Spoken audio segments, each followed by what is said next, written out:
Bismillahirrahmanirrahim. Assalamualaikum warahmatullahi wabarakatuh.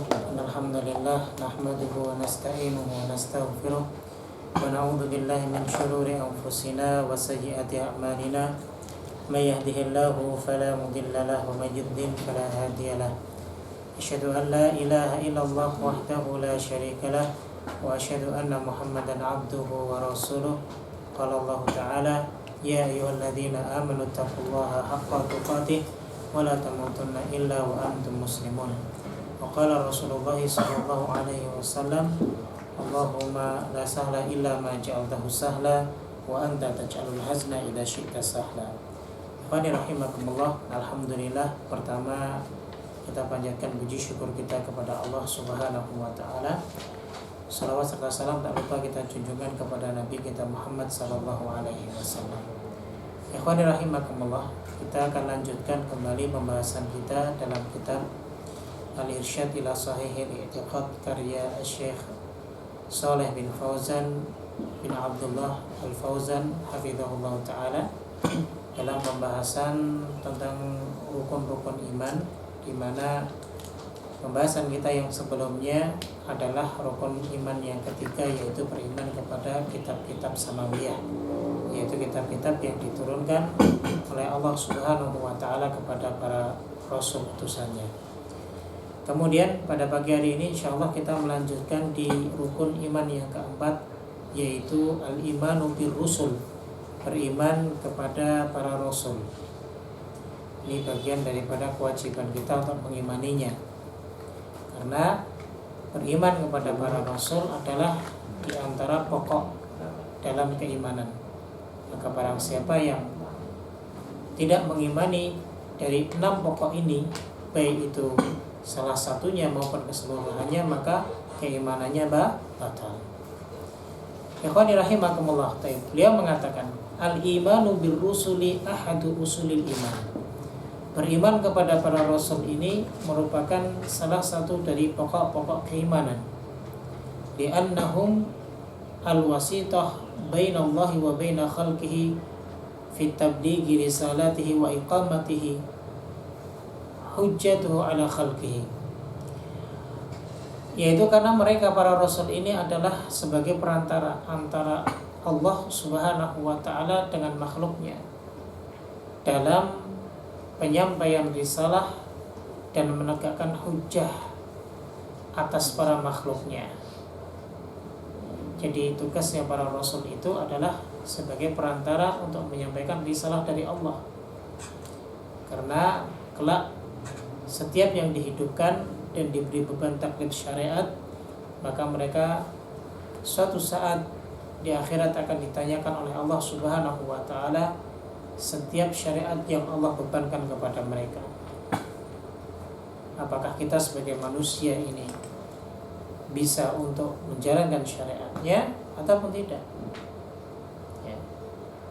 Maka nanti hujahnya kita di hadapan Allah Subhanahu wa taala, apakah setiap syariat yang diajarkan oleh Rasul kita alaihi salatu wassalam itu kita taati ataupun justru kita bermaksiat kepadanya. Ikhwani rahimakumullah, wal imanu bihim yakni at-tasdiqu bi risalatihim wal iqraru bi nubuwatihim. Mengimani para rasul itu maksudnya adalah meyakini risalah mereka dan mengakui kenubuahan mereka. Jadi meyakini kerasulan serta mengakui kenabian mereka. Wa annahum shadiquna fima akhbaru bihi 'anillah. Dan juga kita wajib untuk meyakini bahwa mereka ini adalah orang-orang yang benar dalam hal penyampaian berita dari Allah Subhanahu wa taala. Makanya kalau sudah ada qala Rasul sallallahu alaihi wasallam, ya, maka batalah semua perkataan manusia yang lain. Karena para rasul ini adalah manusia-manusia yang terpilih, yang mereka amanah mengemban risalah dari Allah Subhanahu wa taala. Wa qad balaghu ar-risalat Kemudian mereka juga menyampaikan risalah dari Allah. Wabayyanu linnasi ma la yas'a ahadan jahila. Dan juga mereka menjelaskannya kepada manusia hal-hal yang wajib bagi setiap individu untuk mengetahuinya. Artinya adalah ini poin-poin yang wajib bagi kita untuk yakini tentang keberadaan para rasul utusan Allah Subhanahu wa ta'ala.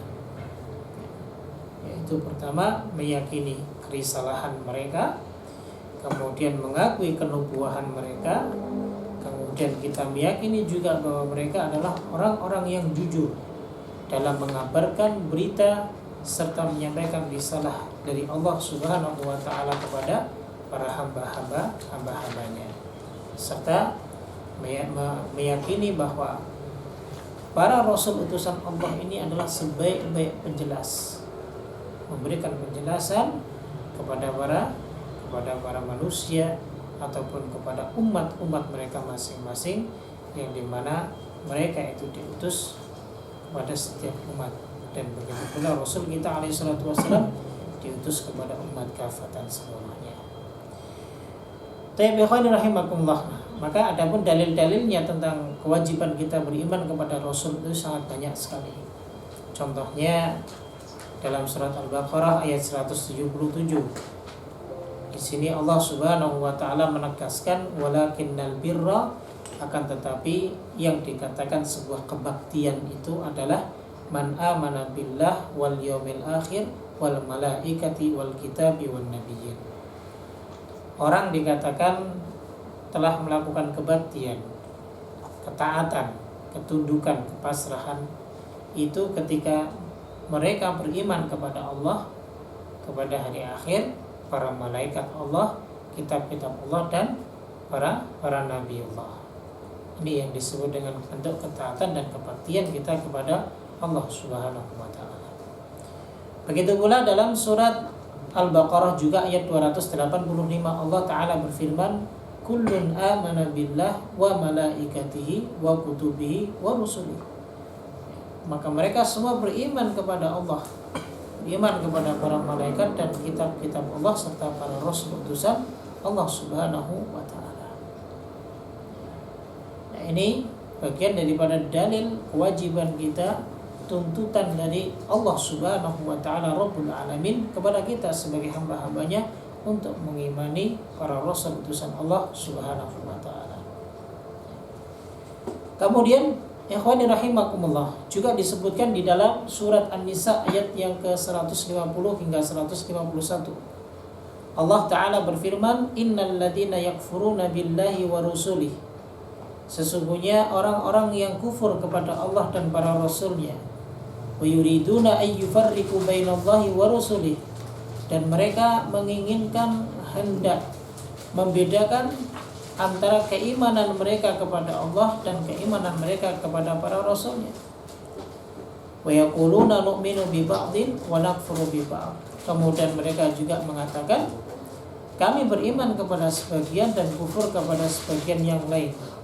Wa yuriduna ay yattakhidhu baina dzalika sabila, dan mereka hendak menginginkan menjadikan antara yang demikian itu sebagai jalannya. Maka Allah sebutkan mereka ulaika humul kafiruna haqqan. Maka mereka adalah orang-orang kafir yang benar-benar kekufurannya. Artinya adalah bahwa mengimani para rasul utusan Allah itu ijmaliyah, diimani secara umum. Ya, nggak boleh kita beriman kepada Nabi Muhammad SAW lalu kemudian kita tidak mengimani Nabi Isa AS. Kita mengimani Nabi Isa AS, mengimani Rasul kita AS, kita tidak mengimani Nabi-Nabi Allah yang lain ataupun Rasul-Rasul utusan Allah yang lain. Ini tidak boleh. Ya. Tidak ada perbedaan antara para Nabi dan Rasul utusan Allah. Maka orang-orang yang seperti ini maka mereka dianggap kufur. Karena beriman kepada para Rasul utusan Allah ini bagian daripada rukun iman, dan wajib bagi kita untuk mengimaninya dan dilarang untuk meninggalkan 6 rukun iman tersebut. Karena siapa saja meninggalkan salah satu dari 6 rukun iman tersebut, maka berarti dia telah kufur. Begitu Mas Kailah. Baik, maka beliau mengatakan fa fi hadhil ayat, dalam ayat-ayat ini qaranallahu al-iman birrusul bil imani bihi subhanahu wa ta'ala wa malaikatihi wa kutubihi. Allah subhanahu wa ta'ala menyandingkan keimanan kepada para rasul dengan keimanan kepadanya, yaitu kepada Allah subhanahu wa ta'ala, dan begitu pula kepada para malaikat dan kitab-kitab Allah subhanahu wa ta'ala. Maka barang siapa yang beriman sebagian dan kufur terhadap sebagian, maka mereka telah dianggap telah kufur terhadap keseluruhannya. Meskipun kita mengimani Allah, tapi kita tidak mengimani para rasul, ya kita kufur. Kenapa? Karena para rasul itu adalah utusan Allah, dan Allah perintahkan untuk mengimani para rasul. Jadi keimanan kita kepada para rasul utusan Allah itu buah dari keimanan kita kepada Allah. Iblis itu tidak beriman kepada Allah bagaimana? Keimanan iblis itu luar biasa. Kalau kita logikakan, bayangkan iblis itu lebih taat kepada Allah daripada taat kepada makhluk. Analogi dia, kalau kita cerna dengan akal kita, maka di sisi lain ada kebenarannya.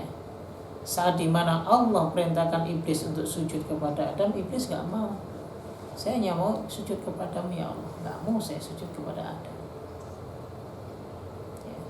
Kalau jawaban iblis itu hanya itu, iblis gak akan mungkin dikeluarkan, ya, dikeluarkan dari surga. Kenapa sampai iblis itu dilaknat oleh Allah? Ya disebabkan karena apa? Karena kesombongan dia. Di sisi lain dia menolak dari perintah Allah. Dan yang kedua, dia tidak mengakui bahwa Adam alaihissalatu wassalam itu merupakan makhluk yang diciptakan Allah, paling sempurna di antara makhluk yang lainnya. Makanya kata dia apa? Ana khairu minhu, saya lebih baik dari dia. Aku diciptakan dari api dan dia diciptakan dari tanah. Karena sebab itu kesombongan. Jadi apapun yang diperintahkan oleh Allah Subhanahu wa taala, ya maka kewajiban bagi kita untuk tunduk dan taat. Gitu. Allah perintahkan kita untuk mengimani nabinya, ya kita wajib untuk mengimaninya. Allah perintahkan kita untuk taat kepada para rasulnya, ya wajib bagi kita untuk taat kepada para rasulnya. Sebagaimana dalam lingkup keluarga, istri itu wajib taat kepada suami bukan karena ketakutan istri kepada suami, tapi karena ketaatan istri kepada Allah, sehingga dia wajib mentaati suaminya. Seorang anak berbakti kepada orang tua bukan karena orang tua telah memberikan anak makan. Maka salah konsep ketika kita mendidik anak. Saat anak kita bandel gak mau kita atur, kemudian kita katakan, untung kamu saya kasih makan. Siapa yang ngasih makan? Allah. Jangan didik anak kita untuk merusak akidah mereka terhadap rububiyah Allah. Yang memberikan rezeki itu Allah, bukan kita.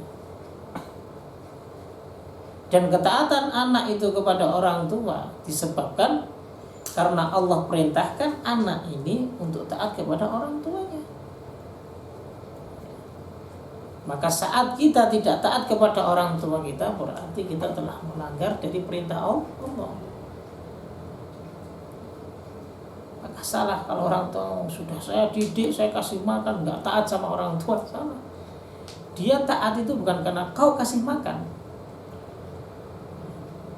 bukan karena kita besarkan, kita sekolahkan, tidak. Ketaatan dia itu landasannya atau dasarnya adalah karena perintah Allah. Sehingga kalau dia taat kepada orang tua itu berarti dia taat kepada perintah Allah Subhanahu wa taala. Yang ditanamkan kepada anak-anak kita agar supaya akidah mereka itu enggak rusak. Yang terjadi akhirnya apa? Mereka akan bergantung kepada makhluk, tidak bergantung kepada Allah. Saya nggak bisa jajan.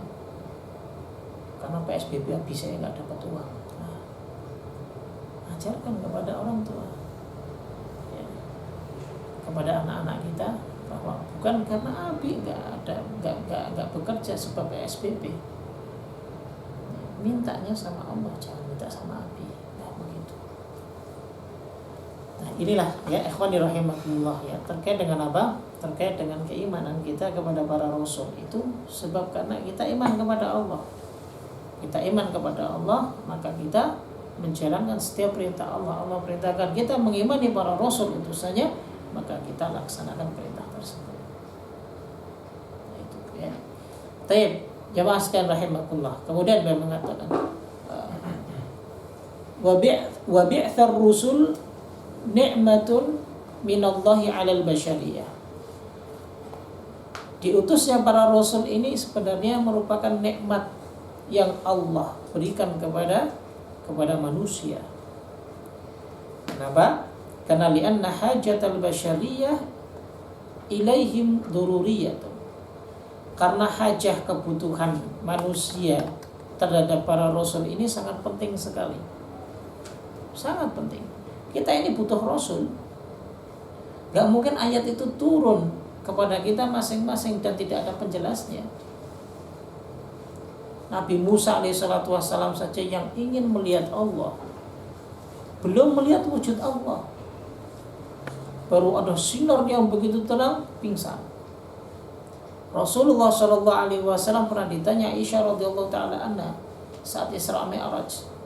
Di Mi'rajkan sampai Sidratul Muntaha. Kemudian di situ Rasulullah berdialog dengan Allah Subhanahu wa taala, ditanya melihat Allah kan? Kata beliau, nur ada nur, cahaya di atas cahaya. Artinya bahwa manusia-manusia yang sudah dipilih oleh Allah Subhanahu wa taala saja mereka tidak mampu untuk melihat Allah. Ini memang Allah tidak akan bisa dilihat di dunia, nanti Allah akan bisa dilihat ketika kita berada di surga. Jadi itu. Makanya ya sangat berat sekali andaikan tidak ada wasilahnya. Sangat berat. Karena begitu kemahabesarannya Allah, mampu Allah untuk langsung menyampaikan risalahnya kepada kita, mampu. Allah sangat bisa sekali. Allah mampu untuk melakukan segalanya karena Allah adalah Rabb alam semesta ini. Tapi inilah bagian dari ujian manusia.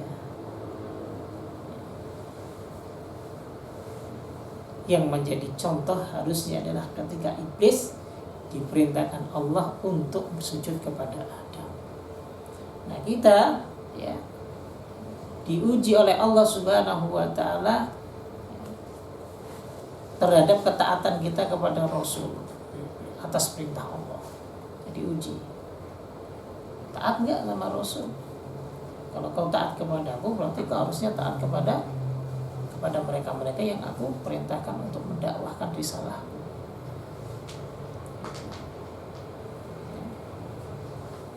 Jangan hanya taat kepada Allah kemudian ketaatannya ya, tidak dia aplikasikan dalam kehidupannya ketika Allah memerintahkan untuk mentaati para rasulnya. Makanya kebutuhan kita terhadap para rasul, khususnya kita kepada Rasul kita Muhammad sallallahu alaihi wasallam, ini sangat penting sekali. Fala tuntadhamu lahum hal. Kehidupan kita ini enggak akan bisa munadzamah, teratur dengan rapi. Selain ada Al-Qur'an, harus ada Rasul yang menjelaskan Al-Qur'an. Ya kan? Bagaimana mungkin Al-Qur'an akan bisa terfahami oleh kita yang sifatnya ijmali dan ada yang terperinci. Ketika Allah perintahkan wa aqimus shalah wa atuz zakah, bagaimana kaifiyah tata cara salat? Tidak tahu.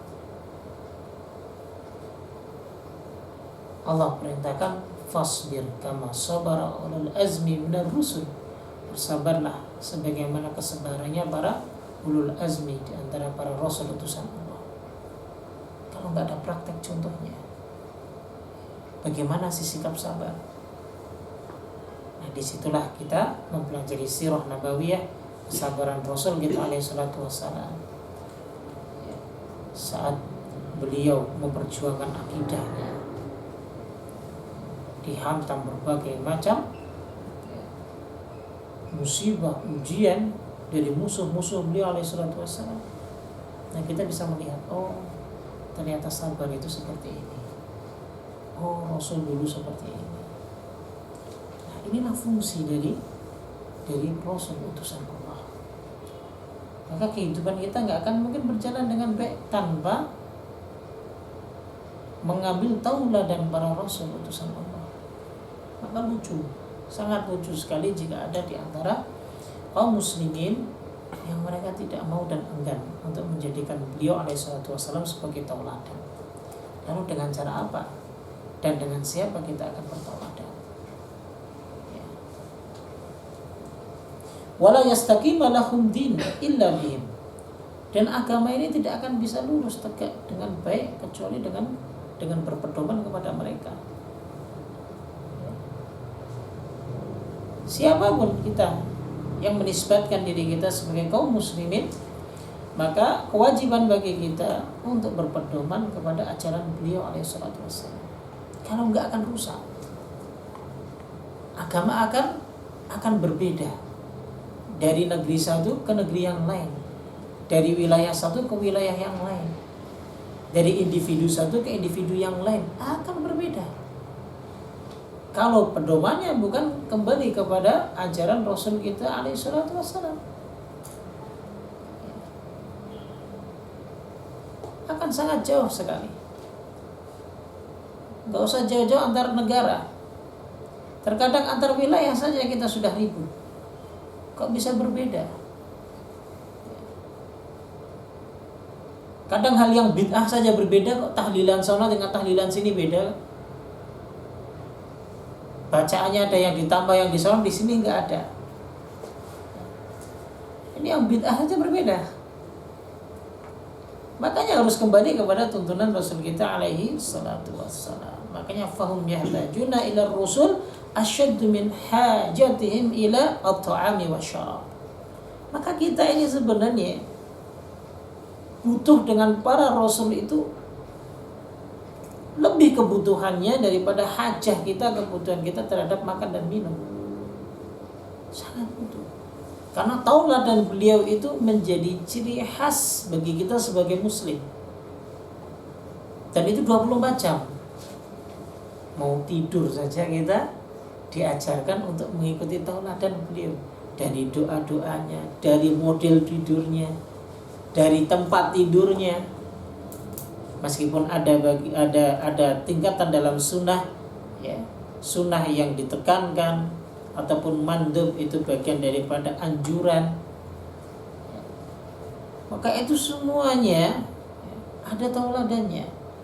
Adapun makan, sesuatu yang kita masukkan ke dalam mulut jika perut kita sudah kosong dan hati punya keinginan, akal kemudian berputar memikirkan apa yang harus dimakan. Mulut terkadang berteriak, saya lapar. Tangan mencari-cari, adakah yang bisa dimakan? Hanya di waktu itu. Tapi kalau ajaran para Rasul, khususnya Rasul kita alaihissalatu wassalam, itu menjadi tauladan kita dalam setiap saat.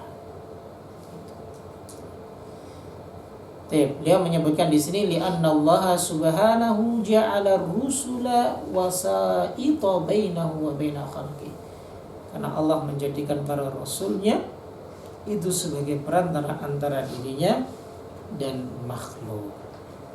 Fi ta'rifihim billahi wa bima yanfa'uhum wa yadhurruhum. Dalam hal apa?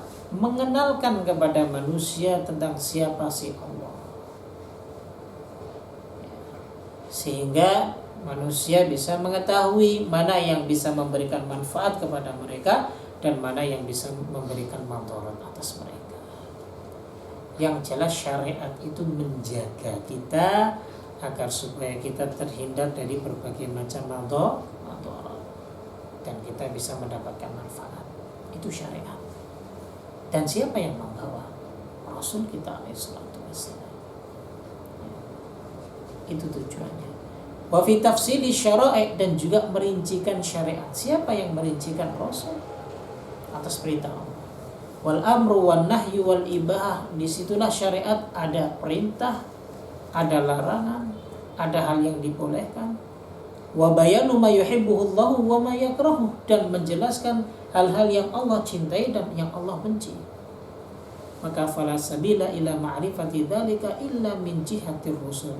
Tidak ada jalan lagi untuk mengenal dan mengetahui hal yang demikian tentang syariat-syariat Allah illa melainkan dari sisi para rasul ataupun melalui para rasul. Karena kita nggak bisa mencerna sendiri, karena fa'innal aqla la yahtadi ila tafsili hadhil umur, nggak bisa menjangkau perkara-perkara ini.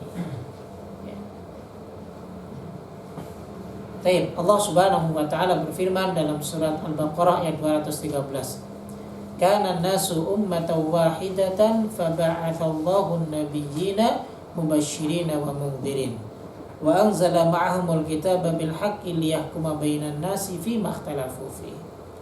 Dulunya manusia itu ummah wahidah. Tidak ada yang berselisih. Lalu kemudian jadikan mereka berselisih. Kenapa mereka bisa berselisih? Karena gak ada pedoman yang satu. Gak ada pedoman yang satu. Terkadang kita dalam sekumpulan saja, sekumpulan jamaah, kemudian kita ingin merancangkan sesuatu. Misal kita ingin membuat acara. Nah, acara yang akan kita laksanakan gak ada pedomannya sama sekali. Bagaimana contohnya di sebuah masjid misal, yang harusnya di situ ada tata tertibnya. Nah, itu tidak digunakan ataupun belum ada tata tertibnya. Ya sudah, satu dengan yang lain akan ribut. Terjadi ikhtilaf, berselisih. Makanya kenapa perselisihan itu ada? Disebabkan karena apa? Karena tidak ada pedomannya. Atau sudah ada pedomannya tapi tidak menggunakan pedoman tersebut, pasti akan berselisih. Makanya Al-Quran mengatakan apa? Fa in tanaza'tum fi syai'in farudduhu ilallahi wa rasul. Kalau kau sudah berselisih, kembalikan kepada Allah dan Rasulnya. Karena ini pedoman. Orang kalau sudah berpegang kepada pedoman, maka tidak akan ada perselisihan. Jadi gitu. Maka ketika mereka telah berselisih, faba'atsallahu an-nabiyyina mubashshirina wa mundhirin. Allah utus para nabinya untuk memberikan kabar gembira dan untuk memberikan peringatan. Wa anzala ma'ahumul kitaba bil haqq, dan masing-masing para nabi dan rasul itu diberi apa? Diberi pedoman Alkitab. Liyahkuma bainan nasi fima ikhtalafu fi, untuk apa? Untuk menjadi hakim dalam perselisihan manusia, apa yang telah mereka perselisihkan. Makanya beliau mengatakan wa hajatul ibadi ila risalati a'dhamu bikatsiri min hajatil maridi ila tabib. Kebutuhan hamba itu terhadap risalah. Risalahnya para rasul itu lebih besar dan lebih banyak dari kebutuhan orang yang sakit terhadap dokter. Kenapa? Beliau mengatakan fa inna ghayata ma yahsulu bi adami wujubi tabib tadarruril badan. Karena terkadang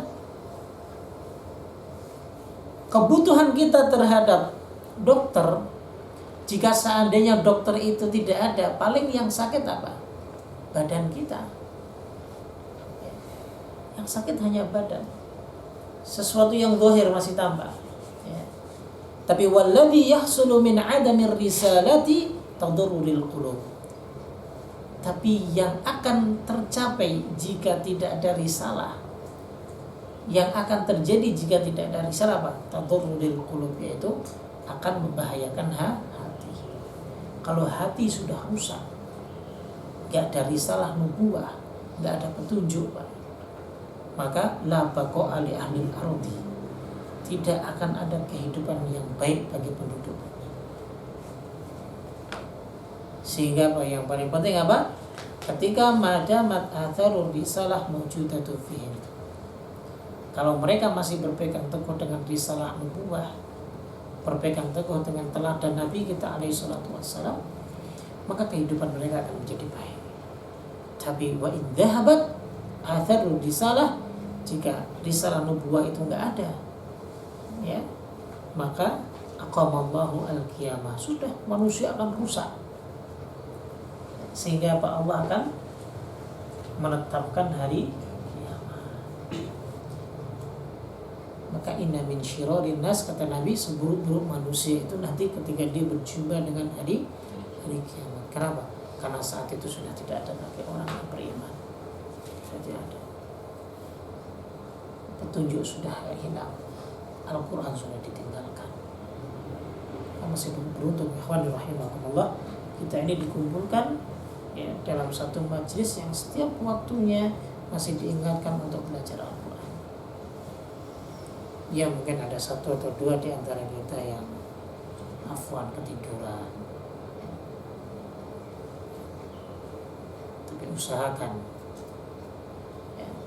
Belum tentu kalau kita meninggalkan ngaji setiap pagi, di siang hari, sore hari, malam hari kita bisa baca Quran. Belum tentu. Tapi alhamdulillah kita bersyukur setiap pagi meskipun hanya satu surat. Tapi itu bisa menjadi hujah kita di hadapan Allah bahwa hari ini kita telah menyempatkan waktu kita untuk membaca Al-Qur'an. Taib, ikhwani rahimakumullah. Kemudian beliau mengatakan war rusulu alladzina dzukirallahu asma'ahum. Para rasul yang disebutkan nama-namanya oleh Allah Subhanahu wa taala fil Quran, di dalam Quran, yajibul imanu bi ayani, wajib bagi kita untuk mengimani per individunya. Wa hum khamsata wa ishrun, mereka ada 25. Minhum thamaniyata asyara, di antara mereka ada 18. Dzakarahumullahu fi qouli, Allah menyebutkan dalam firman-Nya di surat Al-An'am ayat 83 hingga 86.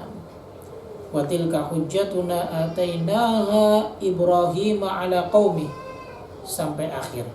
Itu 18 disebutkan oleh Allah Subhanahu wa taala dalam kurang lebih 4 ayat, dari ayat 83 hingga 86. Wa man lam yusamma fil Qur'ani minar rusul, dan yang tidak disebutkan di dalam Al-Qur'an di antara para rasul yang lain, maka wajibal imana bihi ijmalan, wajib bagi kita untuk mengimaninya secara global. Ya, pernah sahabat Abu Dzar Al-Ghifari radhiyallahu taala anhu bertanya kepada Rasulullah sallallahu alaihi wasallam. Ini dalam hadis yang diriwayatkan oleh Ibnu Hibban. Berapa sih jumlah rasul dan jumlah nabi? Kata beliau, jumlah nabiullah itu ada 124.000. Minhum, di antara mereka ada 313 rasul. Artinya, ya, tidak sedikit yang diutus oleh Allah Subhanahu wa taala. Makanya Allah dalam surat An-Nisa ayat 164 beliau berfirman, wa rusulan qad qasasnahum 'alaika, dan para rasul yang telah kami ceritakan, kabarkan kepadamu ya Muhammad, wa min qablu, rasul-rasul sebelumnya, wa rusulan lam naqsusum 'alaik, dan ada masih banyak sekali para rasul yang belum kami kisahkan kepada artinya sangat banyak sekali. Makanya wahuna mas'alatun tahtaju ilal bayan. Maka disinilah permasalahan yang dimana membutuhkan penjelasan. Di sini beliau menjelaskan al-farqu bainan nabi dan rasul, perbedaan antara nabi dan rasul. Bedanya apa? Ya. Bedanya bahwa rasul itu adalah manusia, dari jenis manusia, laki-laki, uhiya ilaihi, diwahyukan kepadanya syariat, wa amara bitablighi, dan diperintahkan untuk menyampaikannya. Ini Rasul. Berbeda dengan Nabi. Wan nabiyyu, dan Nabi itu manusia sama. Dzakarun, laki-laki. Uhiya ilaihi, diwahyukan juga kepadanya. Diwahyukan syariat. Walam yu'mar bitablighi, tapi tidak diperintahkan untuk menyampaikannya. Wa kullu minan nabiyyi war rusul yuha ilaihi. Semua nabi dan rasul diwahyukan kepada mereka syariat. Lakin nabi qad yab'atsu fi qaumin mu'minina bi syara'i sabiqah. Tapi para nabi itu terkadang mereka diutus kepada sebuah kaum untuk menyampaikan syariat para rasul yang sebelumnya. Seperti contohnya para nabi-nabinya Bani Israel. Itu banyak sekali yang diutus kepada mereka. Tetap untuk mengingatkan. Ya'muruna bi syariati Taurat, mereka membawa syariat Taurat. Nah itu. Tapi waqad yuha ila ahadihim wahyun khasan fi qissatin muayyanah. Ada yang diwahyukan, salah satu dari mereka wahyu yang khusus dalam kisah yang khusus itu. Wa amma rusul, adapun rusul fa innahum yub'atsuna fi qaumin kuffar. Para rasul itu diutus pada kaum-kaum yang kafir. Yad'una ila tauhidillah wa ibadatih, menyeru kepada tauhid, kepada Allah dan peribadatan kepadanya. Fahum yursiluna ila mukhalifina fayakadzibuhum ba'dhum. Jadi para rasul itu diutus kepada mereka para penyelisih yang menyelisih peribadatan. Tapi sebagian dari yang telah diutus itu mereka mendustakan, dan sebagian yang lain mengimaninya. Yang jelas rasul itu afdal minan nabi. Gitu. Rasul afdal, lebih afdal dari nabi. Dan afdalur rusul, para rasul yang paling afdal itu siapa? Ulul azmi. Ada berapa? Ada 5.